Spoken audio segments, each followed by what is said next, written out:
Bonjour. Donc, je vais vous présenter les indicateurs qu'on utilise pour estimer le risque, la gravité et le coût des lésions à l'IRSST. Je vais commencer par un bref historique de ce type d'indicateurs-là à l'IRSST. Depuis les débuts, l'objectif était d'identifier des groupes et des problématiques à cibler pour soutenir les orientations stratégiques et les programmations de recherche de l'IRSST. Et la production d'indicateurs, ça a commencé dès le début de l'Institut, au début des années 80, où Michel Gervais et François Hébert avaient commencé à travailler pour identifier les indicateurs, les méthodes de calcul. Et moi, je me suis joint à eux en 84 et on a fait une première publication en 85 sur ce qu'on appelle les indicateurs quinquennaux, basés sur les données du recensement de 1981. Par la suite, il y a eu la création du service d'expertise et de soutien statistique qui était sous la responsabilité de François en 88 et en 2006, la création du groupe Connaissances et surveillance statistique auquel s'est ajouté au fil des années Pascal Prudhomme, Alexandre Boucher, Marc-Antoine Busque et Martin Lebeau. Dans les études qu'on a commencé à faire à l'IRSST, dès le départ, on avait fait le choix de produire des indicateurs par industrie, mais aussi de tenir compte de la catégorie professionnelle. Ce qu'on ne retrouvait pas comme type d'indicateur à ce moment-là au Québec pour pour les données sur la santé et sécurité du travail. Et au départ, on avait deux catégories, les travailleurs manuels et non manuels qu'on appelait. Et on est passé à 3 catégories en 91, travailleurs manuels, non manuels et une catégorie intermédiaire, les travailleurs mixtes. À 3 catégories parce qu'on avait déjà constaté qu'il y avait plusieurs professions qui se situaient un peu dans une zone intermédiaire entre ces deux catégories. Et on avait les informations pour essayer de mieux les identifier à ce moment-là.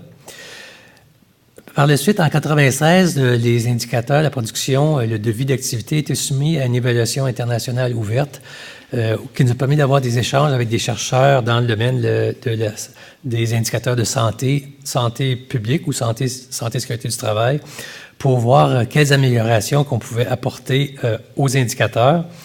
Et suite à ça, ce qui en était découlé, c'était entre autres des recommandations d'ajouter des indicateurs en tenant compte du genre, de l'âge et surtout des heures travaillées, qui est une estimation, si on veut, du temps de présence au travail, donc du temps d'exposition au risque d'avoir une lésion professionnelle.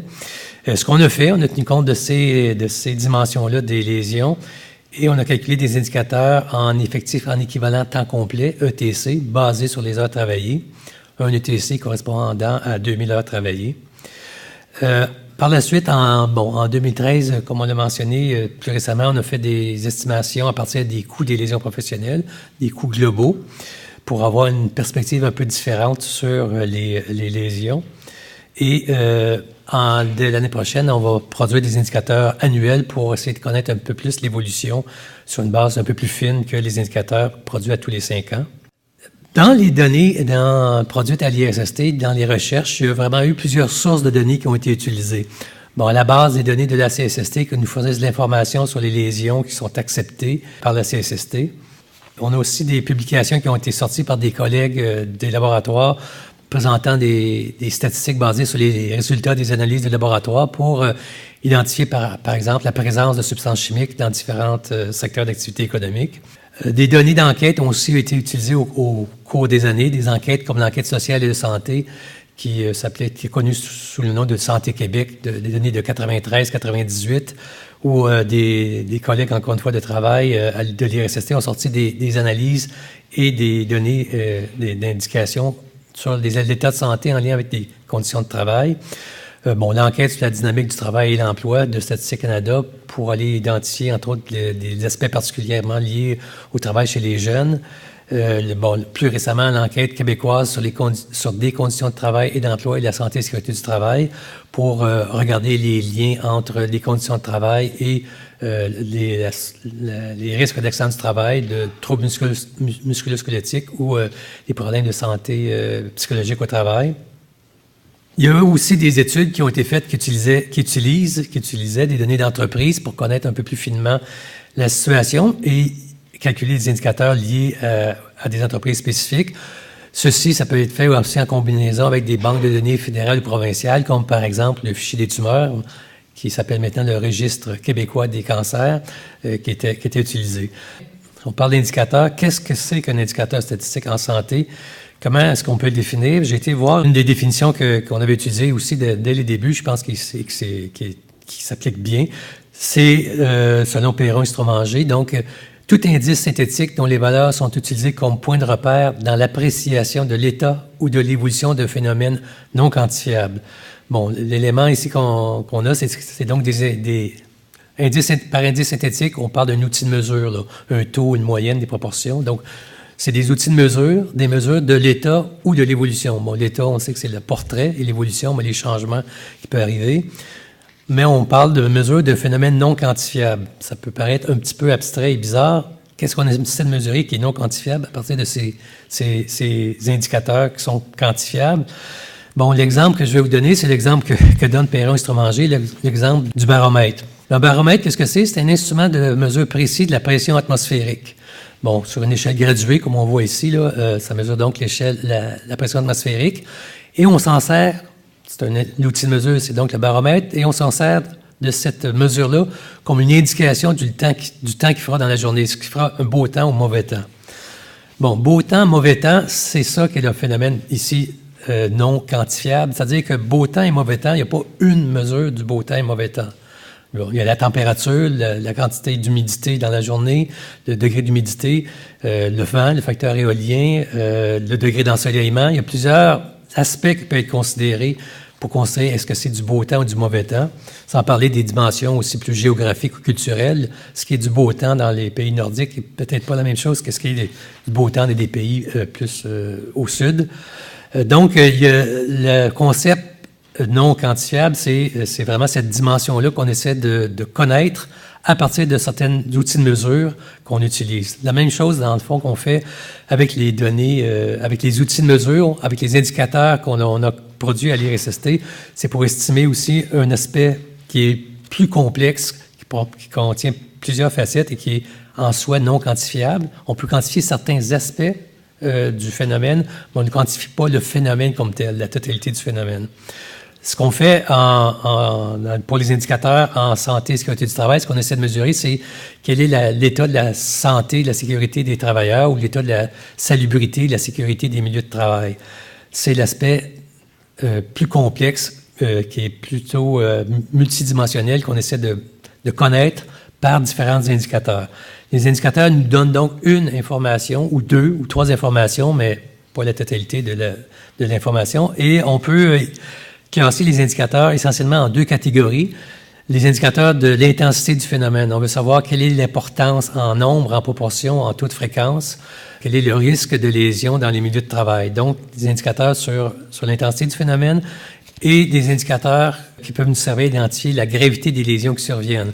Bon, des indicateurs qu'on utilise, durée moyenne d'indemnisation par lésion, par exemple, le taux d'atteinte permanente à l'intégrité physique ou psychique, la proportion des lésions qui ont une APIP. Ce sont donc des indicateurs où on essaie de cerner différents aspects de la gravité des lésions professionnelles. On a aussi d'autres indicateurs qu'on appelle plus des indicateurs synthétiques qui tiennent compte de ces deux dimensions, en fait. Donc, comme le taux de fréquence-gravité, qui est le nombre de jours par travailleur, tient compte à la fois de l'intensité et de la gravité des lésions estimées par le nombre de jours. Et, on a ajouté aussi des indicateurs de coût qui, eux, peuvent se situer dépendamment du type d'indicateur. Si on parle des coûts globaux moyens par lésion, par exemple, qui est plus un indicateur de gravité, alors que les coûts globaux moyens par travailleur, un indicateur synthétique qui tient compte de plusieurs aspects.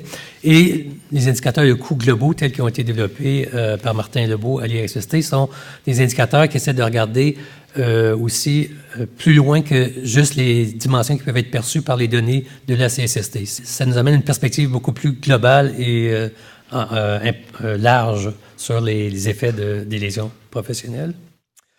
Alors, maintenant qu'on a regardé ça, ce qu'on peut mentionner, c'est que dans les indicateurs qu'on a fait à l'IRSST, on peut classer ça en trois séries. Les indicateurs quinquennaux qu'on fait depuis près de 30 ans maintenant, qui sont produits à tous les 5 ans à partir des données du recensement pour les informations sur les travailleurs et les données de la CSST pour les informations sur les lésions professionnelles. Et ces indicateurs-là nous servent à identifier les groupes et les problématiques cibles, entre autres.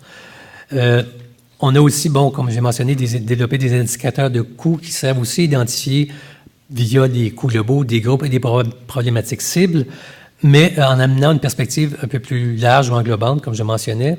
Et bon, des indicateurs annuels qu'on veut produire, probablement pour 2014, nos premiers indicateurs annuels seraient publiés, qui vont nous servir à identifier le changement qui survient entre deux séries d'indicateurs quinquennaux qui nous donnent le portrait à tous les 5 ans, mais de savoir un peu l'évolution entre ces deux portraits-là.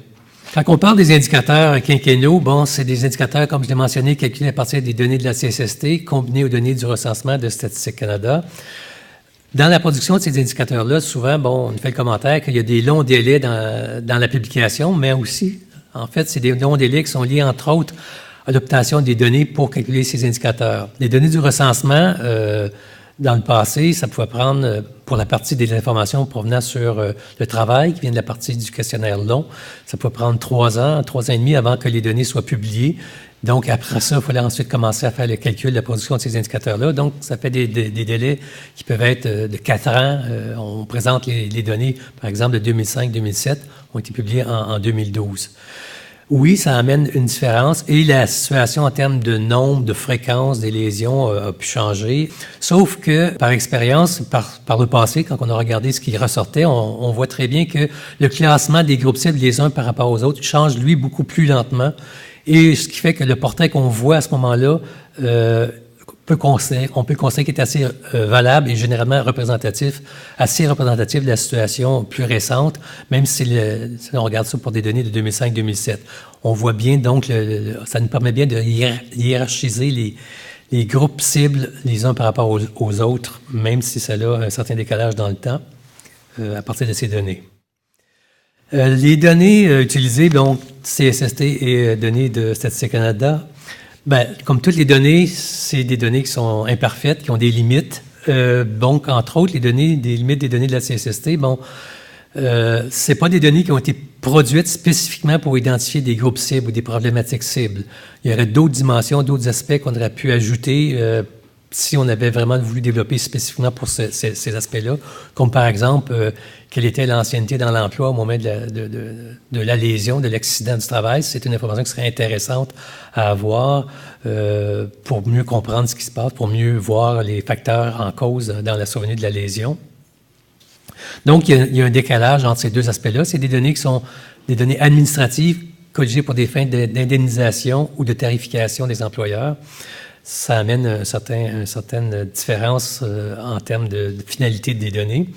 Les données concernent uniquement les lésions acceptées par la CSST. On n'a donc pas le portrait de toutes les lésions qui surviennent au Québec, mais de ceux qui sont acceptés. C'est des données aussi qui sont assez peu utiles pour la prospective, dans le sens que c'est des données qui nous donnent une image du passé, mais pour les problématiques en émergence, c'est dans beaucoup de cas peu utile d'essayer de se retourner vers ces données-là pour connaître cette situation. Comme par exemple, c'est pas à partir de ce type de données qu'on pourrait déterminer que les nanoparticules, c'est un sujet sur lequel il serait intéressant de se pencher en termes de santé et sécurité du travail. C'est plus les données de la veille scientifique et des données de laboratoire qui peuvent nous amener à poser ce diagnostic-là. Pour les données aussi de la CSST, ils utilisent pour les professions une ancienne classification, la CCDP, qui ne correspond plus maintenant aux classifications utilisées à Statistique Canada ou à l'ISQ, ce qui nous amène des difficultés pour calculer, pour trouver le nombre de travailleurs concernés par des lésions qui surviennent à des professions détaillées. Puis aussi, finalement, l'autre contrainte qu'on a, c'est que ils utilisent aussi un système de classification des industries de l'Amérique du Nord, le CIAN, pour identifier l'activité économique, mais ça a été adapté pour leurs besoins, puis ça comporte certaines différences avec le CIAN plus standard qu'on retrouve en Amérique du Nord. Et il faut donc tenir compte de ça quand on regarde les données pour être sûr de bien rapporter les lésions aux groupes de travailleurs qui y correspondent. Bon, les données de la CSST ont aussi plusieurs avantages, pas juste des limites. On a ici des données qui correspondent à l'ensemble des lésions acceptées et non pas un échantillon. On n'a pas donc le problème lié, entre autres, au biais d'échantillonnage. Mais on a d'autres biais aussi, en fait, dans le sens qu'on a on a toutes ces données-là, mais on n'a que ces données-là. Donc, on ne peut pas dire à partir de ces données-là qu'on représente l'ensemble des lésions qui surviennent dans les milieux de travail au Québec. Les données sont recueillies aussi de façon systématique et en continu. Ces données sont aussi accessibles pour faire une recherche, en vertu de l'article 175 de la loi sur la santé et sécurité du travail. Et ça contient quand même plusieurs informations, vraiment, c'est assez riche d'informations sur le travailleur qui a subi une lésion, sur la lésion elle-même, sur l'entreprise en termes d'activité économique, de l'employeur ou de l'établissement, par exemple, ou du dossier d'expérience. Les données de Statistique Canada, comme j'ai mentionné, pour les indicateurs quinquennaux, c'est les données du recensement qu'on a utilisées. On a fait ça pour tous les recensements depuis 1981. On a combiné ces informations-là avec les données sur une autre enquête de Statistique Canada, l'enquête sur l'emploi, la rémunération et les heures travaillées, car les données du recensement représentent la situation au mois de mai de l'année du recensement pour ce qui concerne le travail.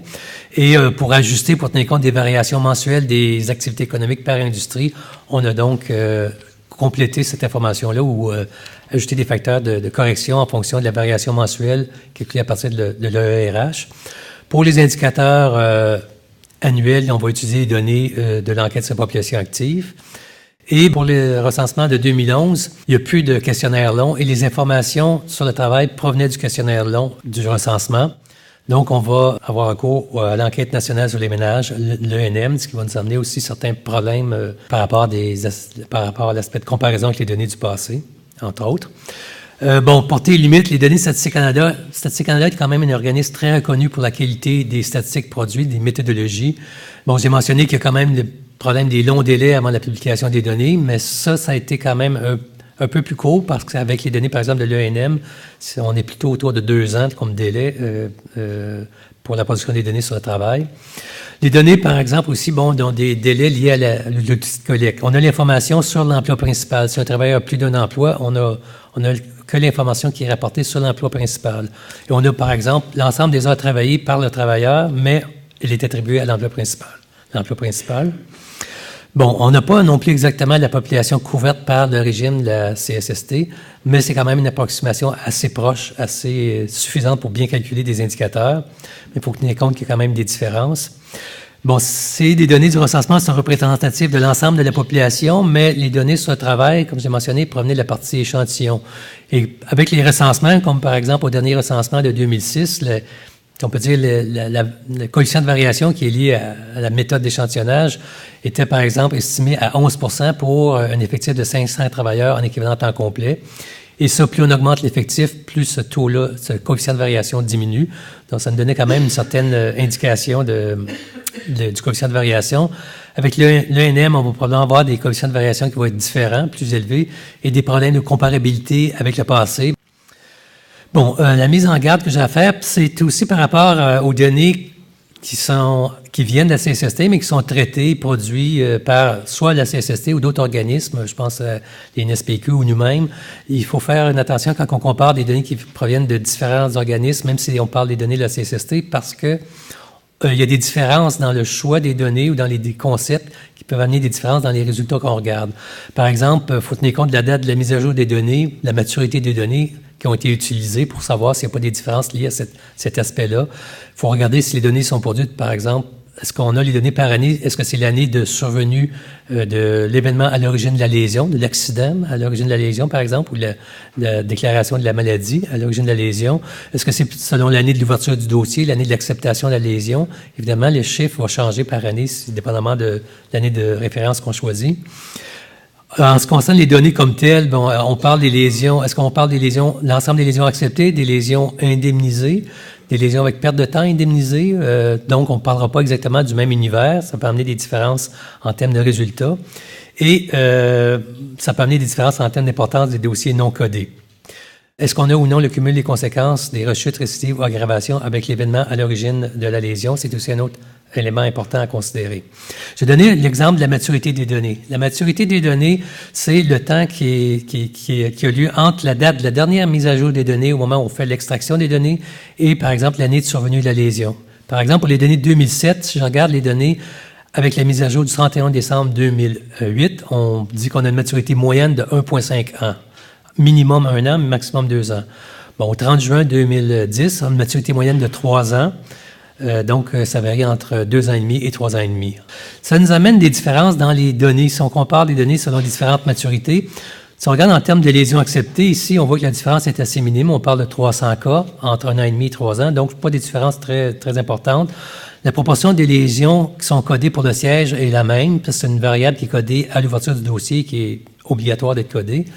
Mais pour d'autres variables descriptives qui peuvent nous servir à identifier des problématiques, comme la nature de la lésion, le genre, l'agent causal de la lésion, on a des différences. On voit que avec 3 ans de maturité, avec 1,5 ans de maturité, on a 10,5 des dossiers qui n'ont pas, ces variables-là ne sont pas codées. Avec 3 ans, on a 2,1 de moins. Il y a quand même une différence assez importante. Donc, si on compare des données selon ces deux maturités-là, on a une différence, on aurait 2,1 de moins de, par exemple, de chute, si on regarde avec une maturité de 1,5 ans que de 3 ans.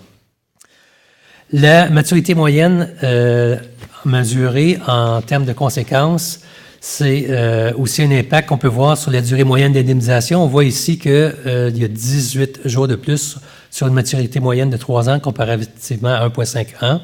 En termes de durée médiane, il n'y a pas vraiment de différence. On voit aussi qu'en termes de proportion relative des lésions qui ont plus de 90 jours ou de 180 jours, les différences sont assez mineures. Ce qui fait que le choix de l'indicateur pour la maturité plus courte, c'est plus intéressant de regarder la proportion qui ont plus de 90 jours et 180 jours, parce que les valeurs est plus stable que la durée moyenne, par exemple. Bon, l'exemple d'édification des indicateurs, pour l'identification de groupes cibles, bon, il faut savoir quel indicateur choisir. Est-ce qu'on tient compte du genre et de l'âge? Ce qu'on sait, c'est que plus on choisit des informations détaillées, mieux on cerne un groupe cible ou une problématique. Je vais donner l'exemple de la pertinence du croisement industrie par catégorie professionnelle. Ici, on a les 10 industries qui se situent en tête de liste pour le taux de fréquence gravité. J'en présente 5. C'est les 5 premiers sont ceux qui sont liés aux activités du primaire, forêt, scierie, mine.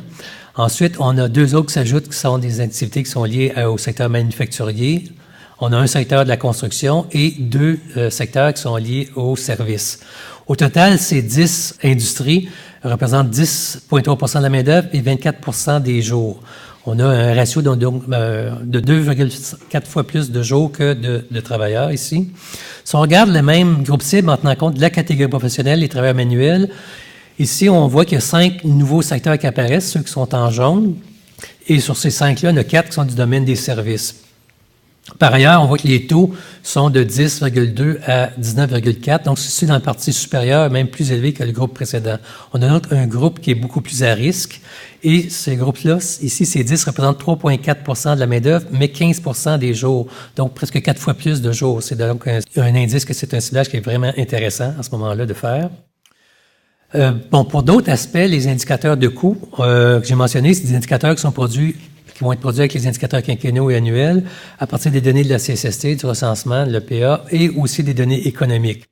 L'intérêt, c'est qu'on tient compte des coûts globaux, représentant les coûts financiers et humains pour le travailleur, l'entreprise et la société, ce qui déborde ce qu'on peut mesurer à partir uniquement des données de la CSST. Puis ça nous permet de classer les industries et catégories professionnelles selon différents genres, entre autres aussi, qui peuvent nous amener un point de vue un peu différent à ce moment-là sur cette réalité. Par exemple, si on regarde les coûts par rapport aux coûts des lésions professionnelles, les coûts globaux, ici, je vous présente simplement la répartition selon est-ce que c'est un accident du travail, une maladie professionnelle, le nombre total de cas. On voit que 96 des lésions acceptées sont des accidents, 4 des maladies, et les décès, c'est 15 centièmes de 1 Donc, quand on regarde les données, même si on regardait les jours en fonction de ces accidents, maladies ou décès, on n'a pas beaucoup d'éléments qui nous donnent du poids ou de l'importance, par exemple, aux maladies, aux décès, sachant que les décès, c'est évidemment ce qui est le plus grave, et les maladies, en général, génèrent beaucoup plus d'incapacité permanente que les accidents du travail. Donc, on a une proportion, quand même, si on regarde juste en termes de nombre ou taux de fréquence, où on n'a pas une grande importance avec l'indicateur sur les maladies et les décès, mais quand on regarde en tenant compte des coûts totaux, on se rend compte que au lieu d'être 4 que les maladies professionnelles représentent 4 des cas, on retrouve que c'est 18 des coûts globaux par année qui sont liés aux maladies professionnelles. On voit qu'il y a un poids beaucoup plus important parce qu'on tient compte de plus d'impact des lésions professionnelles d'un aspect un peu plus global ou général. Et en termes de décès, on voit que les décès représentent ici près de 10 des coûts globaux des lésions professionnelles. C'est donc assez important comme changement de perspective d'avoir cette approche qui est beaucoup plus large et englobante des conséquences des lésions professionnelles. Avant de terminer, je voulais juste présenter cette peinture qui est d'un peintre René Magritte. Je voulais vous présenter ça parce que je voulais juste mentionner que je pense que à certains endroits, la démarche des artistes, les démarches scientifiques, ça peut se rejoindre, ou ça se rejoint bien souvent, dans le sens que les deux, souvent, essaient d'explorer le monde qui nous entoure, comprendre ce qui nous entoure, essaient de comprendre qu'est-ce qui est la réalité, qu'est-ce qui est la perception de la réalité, qu'est-ce qui est vrai, qu'est-ce qui est faux, qu'est-ce qui est essentiel, qu'est-ce qui est superflu ou plus accessoire. Et je pense qu'ici, ce que René Magritte voulait nous montrer, c'est que ici, c'est pas une pomme, c'est le dessin d'une pomme. Bon, ça peut sembler simple comme différence, mais c'est une différence qui est très importante dans le sens que c'est simplement une image, une perception. Ça présente certains aspects de la pomme, la forme, la couleur, mais ça ne représente pas toutes les dimensions de la réalité qu'est la pomme. On n'a pas le poids, la texture, le volume, la saveur. Donc, c'est beaucoup plus complexe qu'une pomme que ce qu'on peut mettre sur un dessin de cette façon-là. La même chose, les indicateurs, ça représente aussi un ou plusieurs facettes d'une réalité, de la réalité des accidents de travail et maladies professionnelles, mais ça ne représente pas l'ensemble de ce que sont les lésions professionnelles ou la santé et sécurité du travail. C'est un phénomène beaucoup plus complexe et, comme on disait tantôt, non quantifiable comme tel. On quantifie seulement certains des aspects, certaines dimensions. En conclusion, ce qu'on peut dire, c'est que les indicateurs statistiques de SST sont vraiment importants pour identifier des groupes cibles et des problématiques cibles. Le choix de l'indicateur à privilégier dépend de ce qu'on veut privilégier. Est-ce qu'on veut mettre l'accent sur l'intensité, sur le risque des lésions, sur la gravité des lésions? Bon, l'aspect, ces deux dimensions-là en même temps, ou sur les coûts. Les indicateurs, ça ne présente qu'une facette de la réalité ou que quelques facettes, mais pas l'ensemble de cette réalité que sont la santé et la sécurité du travail. Mais ces indicateurs-là sont tout à fait pertinents en combinaison avec d'autres sources d'informations sur la SST à être utilisées pour la détermination des orientations de recherche et des priorités de recherche. Merci.